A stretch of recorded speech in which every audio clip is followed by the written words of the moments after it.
नमस्ते। अब पूरा हमारा देश आगे बढ़ रहा है, अच्छी बात है। हम टेक्नोलॉजी में आगे जा रहे हैं, हम फाइनेंशियली स्ट्रांग हो रहे हैं।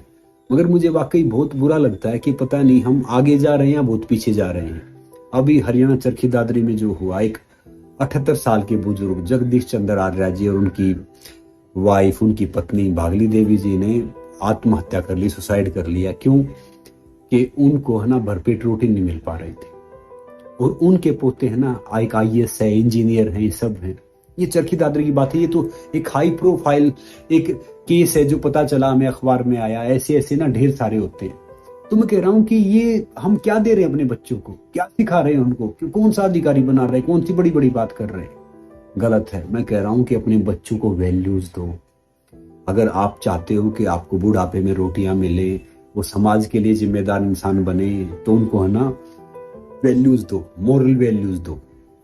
आजकल क्या है कि एजुकेशन तो कहीं से ले लेते हैं, मगर वो विद्या नहीं ले पाते, शिक्षित नहीं हो पाते। वो शिक्षित माता पिता का आप करोगे, वो आप सबकी जिम्मेदारी है, या ऐसे माहौल की जिम्मेदारी है। मैं वाकई बहुत दुखी हूं कि उनके पास 30 करोड़ से ऊपर की संपत्ति है और वो बुजुर्ग जिसको रोटियां तक नहीं मिल रही थी, ऐसे नालायक आईएएस बने, कुछ बने, क्या देश चलाएंगे, क्या करेंगे? आप खुद बताइए ना। अभी मैंने पीछे उत्तर प्रदेश के क्राइम एक ब्रांच से कुछ बात चल रही थी कोई स्टोरी की, तो मैंने वहां से एक ऑफिशियली निकलवाया। कोई एक मेजर साहब होते थे, वो रिटायर हो गए। उनके दो बेटे, एक स्विट्जरलैंड में, एक अमेरिका में। तो मेजर साहब की पत्नी की तबीयत काफी खराब हो गई। फोन किया, घर के नाम थे उनके, सोनू मोनू कुछ ऐसे ही नाम थे। तो फोन किया, वो आज आएंगे, कल आएंगे। जब वाइफ बिल्कुल डेथ बेड के पास पहुंच गई ना, उन्होंने फिर फोन किया। फिर क्या हुआ कि फोन भी वो 2-3 दिन में करते। उसने फोन किया और उसके मुंह से निकल गया कि बोला था कि जब माँ का कुछ होगा ना तो ये छोटे वाला चला जाएगा, बाबा कुछ होगा तो बड़े वाला चला जाएगा। यानी माँ की डेथ होगी तो छोटे वाला आएगा, जब उसके पिताजी की डेथ होगी तो बड़े वाला आएगा।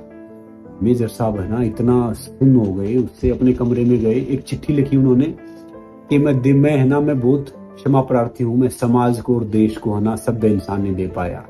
एक वो इंसान नहीं दे पाया कि जो इसकी कदर करे, जो जाने उसके लिए उसकी सेवा करे।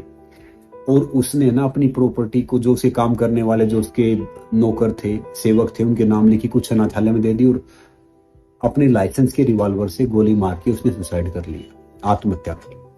तो हम किस समाज में दे रहे हैं? बड़ी बड़ी बात करते। मेरे टावर से लेके मैंने काफी जगह देखा है, वो कहते हैं मेरा बेटा ना करोड़ों पैकेज ले रहा है, मेरा बेटा अरबों पैकेज ले रहा है, ये कमा रहा है, वो कमा रहा है।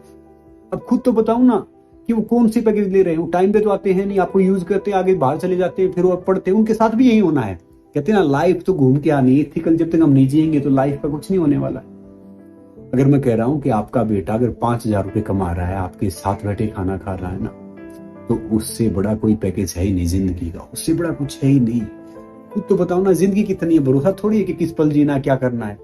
कम से कम जब हम मनुष्यता की सेवा करते हैं, आखिरी स्टेप क्या है कि हम मनुष्यता की सेवा करना, देश के लिए कुछ करना, एथिकली निस्वार्थ भाव से, वो सबसे बड़ा कर्म है। वो हमें समझाना चाहिए अपने बच्चों को कि भैया हर जाति मजहब से, हर धर्म से, हर चीज से ऊपर इंसानियत है, इंसानियत की सेवा करना है। हम क्या करते हैं, यहाँ पे समझाते हैं नहीं कि मेरा बेटा तो इंजीनियर बनेगा, वो डॉक्टर बनेगा, वो आईएएस बनेगा, वो आईपीएस बनेगा, वो ये बनेगा, वो बनेगा। और फिर क्या करते हैं, वो क्या करते हैं, कुछ करते ही नहीं, वैल्यूज ही नहीं उनमें। एक माँ के 4 बेटे हैं, देखो माता पिता बुजुर्ग होते हैं, वो काम करके बर्तन मांज के बच्चों को है ना 5-6 बच्चों को पाल लेते हैं। मगर ये नालायक जो 5-6 बच्चे जो बड़े बड़े पैकेज लेते हैं ना, एक बुजुर्ग माता पिता को नहीं पाल पाते। कहेंगे 2 महीने यहाँ रहो, 3 महीने वहां रहो। ये क्या है यार? ये तो बताइए ना। हम सबका फर्ज है कि हम उनकी इज्जत करें। घर में छांव और फ्रूट है ना बड़ा पेड़ देगा, गमले से आप छांव और फल नहीं ले सकते।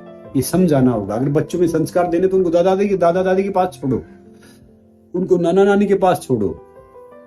और ये पीढ़ियां लुप्त हो गई ना, फिर ये पीढ़ियां मिलेंगी नहीं। आजकल हम क्या करते हैं, बच्चे तो आई पालते हैं, बाहर कुत्ता घुमाते हैं, नॉर्मली चीजें करते हैं। ठीक है, आप पेट पालो, सारी चीज करो, अच्छी बात है। मगर अगर आपने अपने बच्चों का पालन पोषण सही ढंग से नहीं किया ना, तो आप अपने साथ साथ देश का सबसे बड़ा नुकसान कर रहे हो। उसके जिम्मेदार आप। तो एक माँ के 4 बेटे थे, उनके फादर साहब की डेथ हो गई थी पहले। एक उसमें था अधिकारी, ब्यूरोक्रेट्स, आईएएस आईपीएस समथिंग कोई अधिकारी था। दूसरा था इंजीनियर, तीसरा था डॉक्टर, चौथा था किसान।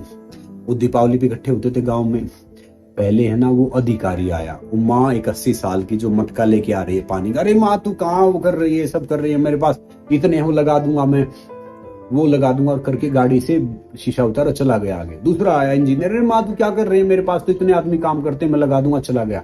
तीसरा आया डॉक्टर, अरे माँ तू क्या कर रही है, ये सब कुछ हो रहा है, ये चीजें कर रही है, मैं कर दूंगा, मेरे पास इतने क्लिनिक में वो है, और चला गया।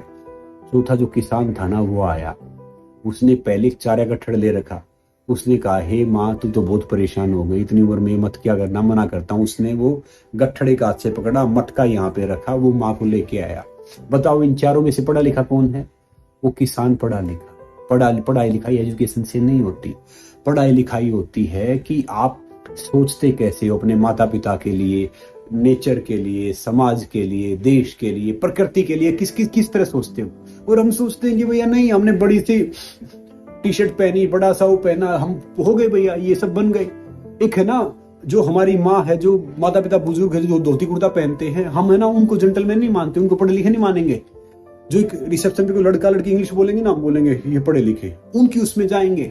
मैं कह रहा हूँ कि भैया जो माता पिता की जो इज्जत नहीं करेगा ना, अपने बुजुर्गों की इज्जत नहीं करेगा, वो कभी खुश रह ही नहीं सकता। मेरे से लिखवा के ले लो। तो इसलिए मैं आप सबसे कह रहा हूँ कि आपके आस पड़ोस में कोई बुजुर्ग देखे, ये लगे कि भैया ये बहुत जरूरतमंद है, इसको आवश्यकता है, तो प्लीज आप मुझे भी इन्फॉर्म करना। उनकी रोजी रोटी का कर्ता परमात्मा जरिया मैं बन जाऊंगा। और आप अगर सब कर सको तो जरूर करना। और बुजुर्गों को बहुत जरूरत होती है, उनको ना आपकी कोई पैसे की, धन संपत्ति की जरूरत नहीं होती, उनसे आप प्यार से बात कर लो, उनकी बात एक बार मान लो, उसी में खुश हो जाएंगे वो। और मैं कह रहा हूँ बुजुर्ग सबको होना है, हमें भी होना है, हमारी अगली पीढ़ी को भी होना, सबको होना है। फिर हम ये बात क्यों नहीं सोचते, क्यों नहीं मानते? एक जिम्मेदार नागरिक बनो। गलतियां हो सकती, देखो हम सब गलती कर सकते, मगर किसी गलत नहीं करना चाहिए। तो मैं आप सबसे गुजारिश करूंगा, खासकर मेरे युवा दोस्तों से, हिंदुस्तान सबसे युवा देश है, कि भैया ये है ना, ये आप वो करो, आप वैल्यूज दो इन बच्चों को सिखाओ कि भैया बड़ों बुजुर्गों के पैर छुओ, उनको नमस्ते करो, सलाम करो, दुआ करो, जिस भी जो आपके मजहब में है भैया, मगर उनकी इज्जत करो। और माता पिता है ना एक्चुअली भगवान है। मंदिर, मस्जिद, चर्च, गुरुद्वारे में भगवान नहीं है, वो पत्थर की मूर्तियां, वो सब हमने बनाया, चाहे कोई भी चले जाए, वो हम है ना हमारे जैसे ही बना सकते हैं। मगर जो माता पिता है, वो जो गुरु है ना आपके, वो एक्चुअली भगवान है, एक्चुअली गॉड है। तो उनकी इज्जत करो, उनकी सेवा करो। मैं सबसे कह रहा हूँ कि अपने बच्चों को, जितने पेरेंट्स सुन रहे हैं, कि अपने बच्चों को वैल्यूज दो। कोई बड़ा सुन रहा है जिसकी शादी नहीं हुई, अपने छोटे बहन भाई को दो। अगर आपके बहन भाई ने, तो आपसे पड़ोसी के वाले बच्चों को दो, मगर उनको वैल्यूज दो। नमस्ते।